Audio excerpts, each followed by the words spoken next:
प्रिय भाई बहनों, शुभाशीष।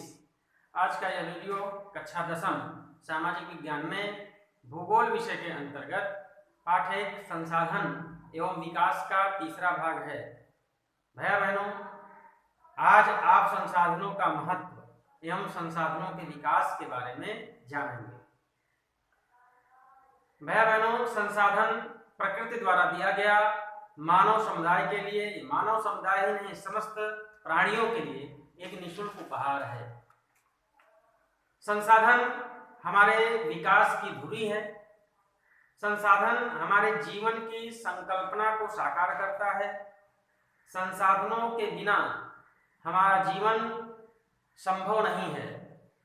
यदि हम प्रकृति से या इस वातावरण में सांस लेते हैं तो वो सांस भी एक प्रकार का, जो सांस हम जिस हवा को अपने अंदर ग्रहण करते हैं श्वास क्रिया के माध्यम से, वह हवा भी एक प्रकार का संसाधन है। वातावरण में विभिन्न प्रकार के गैस जो अदृश्य हैं, जो जल हैं अदृश्य या दृश्य, जो भूमि है, मिट्टी है, ये सभी जो भी हमारे सम्मुख जो भी संरचना दिखाई देती है, प्राकृतिक है या मानवीय है, वो सब संसाधन हैं। तो आप सोचिए, बिना संसाधन के हमारा एक पल जीना हो पाएगा क्या? बिना संसाधन के हमारा जीना कठिन है। संसाधन हमारे जीवन के लिए बहुत महत्वपूर्ण है। इसकी महत्ता हम निम्नलिखित बिंदुओं से स्पष्ट कर सकते हैं। पहला, संसाधन हमारे जीवन की रक्षा करता है, वह प्राणवायु के रूप में, जल के रूप में, या फिर अन्य किसी औषधि के रूप में। औषधियां भी जो विभिन्न प्रकार की वनस्पतियों के माध्यम से हमें प्राप्त होती हैं, वह संसाधन का ही एक अंग है, संसाधन का ही एक स्वरूप है। इसके अतिरिक्त संसाधन हमारे जीवन को पोषित करते हैं, पल्लवित करते हैं। वह माँ जैसा, जैसे माँ हमारे जीवन को रक्षित, पोषित, पल्लवित करती है, वैसे संसाधन हमारे जीवन को रक्षित, पोषित, पल्लवित करते हैं। चाहे वह मिट्टी हो, चाहे वह भूमि हो, हम भूमि को माँ के स्वरूप जैसा मानते हैं और कहते हैं, माता भूमि पुत्रों अहम पृथिव्या, अर्थात यह पृथ्वी क्या है, माता के समान है और हम सभी उसके पुत्र हैं। पृथ्वी पर समस्त जो संरचनाएं प्राकृतिक दिखाई देती हैं, वो सब संसाधन हैं और उसे ईश्वर ने या प्रकृति ने हमें निःशुल्क उपहार के रूप में दिया है। संसाधन मानव जीवन को सुख प्रदान करते हैं। संसाधन मानव के सभी कार्यों को आसान करते हैं। संसाधन मानव के आर्थिक, सामाजिक, राजनीतिक विकास की आधारशिला रखते हैं।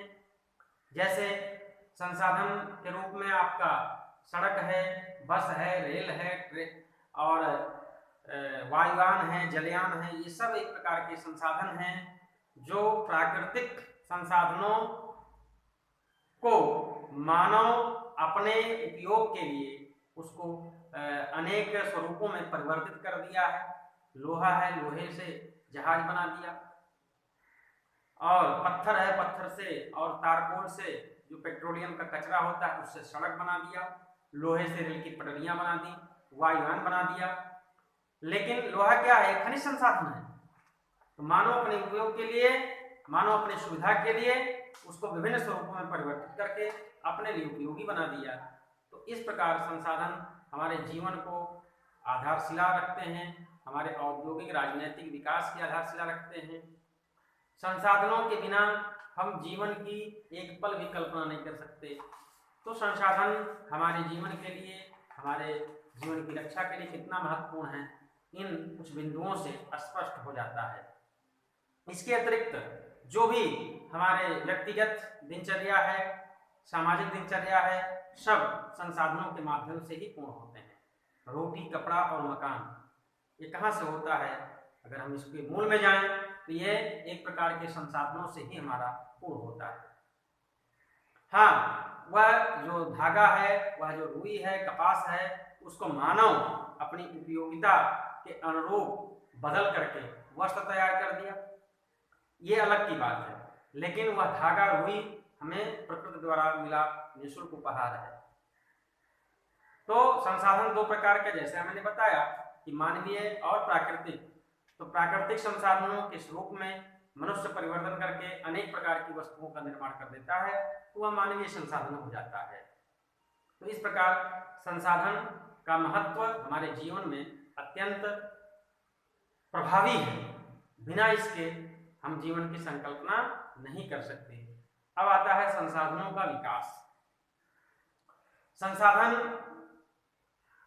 प्रकृति में उपस्थित एक संचित भंडार है।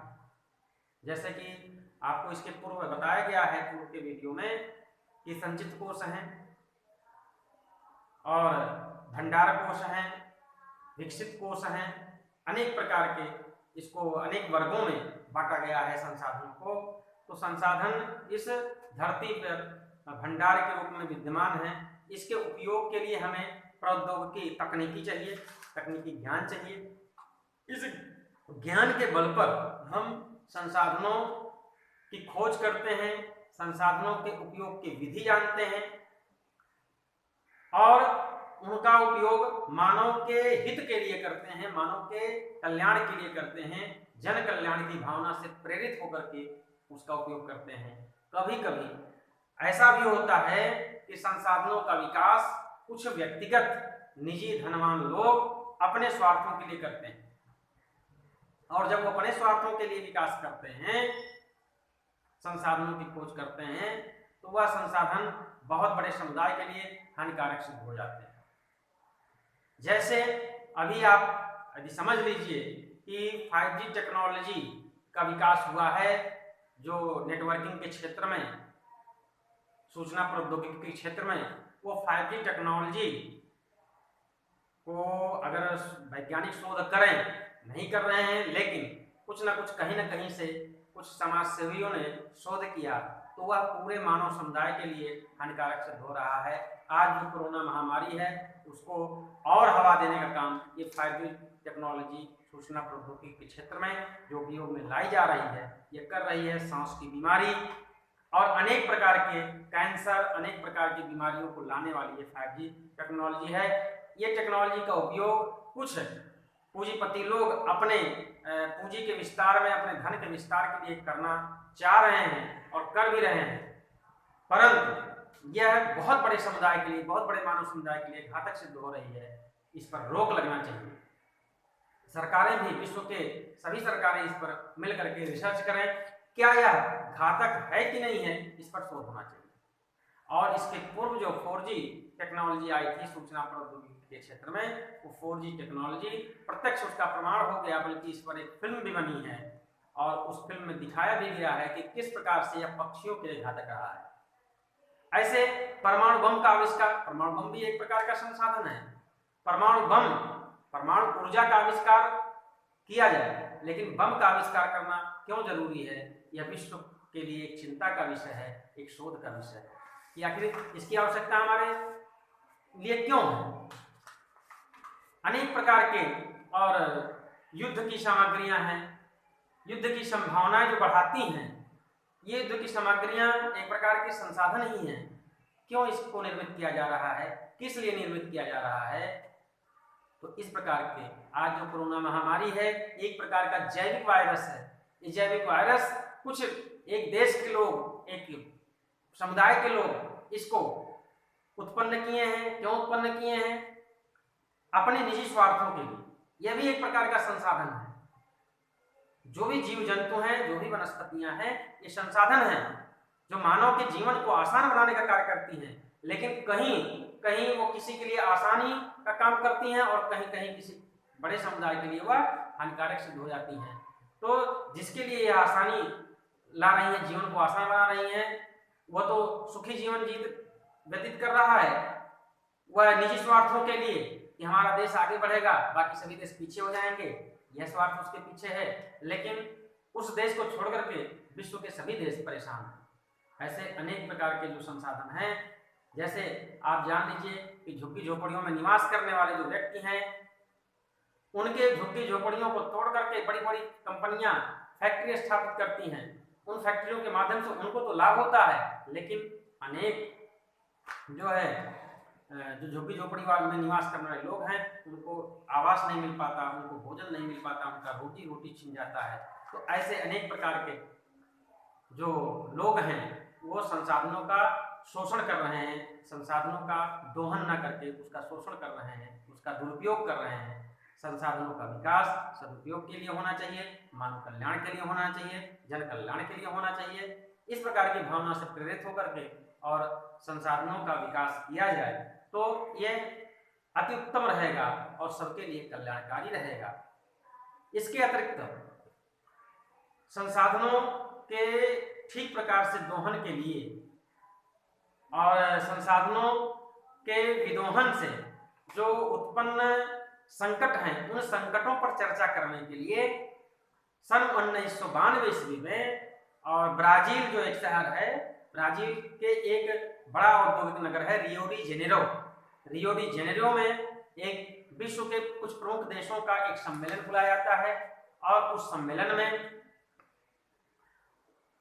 चूंकि 1992 ईस्वी में हुआ, 20वीं सदी में हुआ, तो 21वीं सदी के लिए उस सम्मेलन में एक बात तय की जाती है, एक एजेंडा तैयार किया जाता है जो संसाधनों के सतत पोषणीय विकास की अवधारणा को सामने रखता है। संसाधनों का जो विकास हो वो सतत विकास हो, लेकिन कैसा हो, पोषणीय विकास हो, कुपोषण ना हो उसके द्वारा। तो पोषणीय विकास की अवधारणा को रख करके कि सभी को भोजन मिले, सभी को स्वच्छ हवा मिले, सभी को शिक्षा मिले, पर्यावरण शुद्ध हो, इन 3-4 बिंदुओं को लेकर के और ब्राजील के रियो डी जेनेरो में 1992 ईस्वी में लोग बैठते हैं, विश्व के कुछ प्रमुख देशों के लोग बैठते हैं और एक एजेंडा तैयार करते हैं जिसका नाम एजेंडा 21 रखा जाता है। इस एजेंडा 21 का प्रमुख उद्देश्य पर्यावरण संतुलन और सबको भोजन, सबको आवास, सबको शिक्षा, सबको स्वास्थ्य देने की एक योजना तैयार की जाती है और जो संसाधन विकास हो रहा है उस संसाधनों के पोषणीय विकास की अवधारणा रखी जाती है। आज संसाधनों के विदोहन के कारण आज पर्यावरण संकट हमारे सामने है। हम एसी अपने कमरे में लगा ले रहे हैं, लेकिन उस एसी से बहुत हमको तो सुख मिल रहा है, लेकिन उसके बाद बहुत बड़े समुदाय को हानि पहुंच रहा है। आज हम कूलर लगा रहे हैं, रेफ्रिजरेटर लगा रहे हैं, ये हमें सुख प्रदान कर रहे हैं, लेकिन वह बाद में हमारे लिए और तत्काल में अन्य लोगों के लिए संकट उत्पन्न कर रहे हैं। पर्यावरण संतुलन जो बिगड़ा है वह इन्हीं सब कारणों का दुष्परिणाम है। आज अनेक फैक्ट्रियां हैं जो फैक्ट्रियों के मानक को पूरा नहीं करती हैं, अनेक प्रकार के उसके कचरे और कार्बन डाइऑक्साइड गैस निकलते हैं और वो समाज में ऐसे फैल रहे हैं जो आने वाले समय में सबको नुकसान पहुंचा रहे हैं। जिसकी फैक्ट्री है उसके ही बच्चे उसी काले धुएं से, उसी हानिकारक धुएं से मर रहे हैं, लेकिन उसको यह एहसास नहीं है कि मेरी फैक्ट्री है, मैं पैसा कमाने के लिए लगा रहा हूं, लेकिन कल को यह हमारे लिए प्राणघातक सिद्ध होगा। तो इस प्रकार संसाधनों का विकास ना हो तो अच्छा रहेगा। संसाधनों का विकास स्व कल्याण के लिए और स्व कल्याण के साथ जन कल्याण के लिए किया जाना चाहिए। तो आज के वीडियो के लिए इतना ही, धन्यवाद। अगले वीडियो में आपको संसाधनों के अन्य प्रकारों के बारे में बताया जाएगा, जैसे भूमि संसाधन, मृदा संसाधन, जल संसाधन। तो आज इतना ही, धन्यवाद।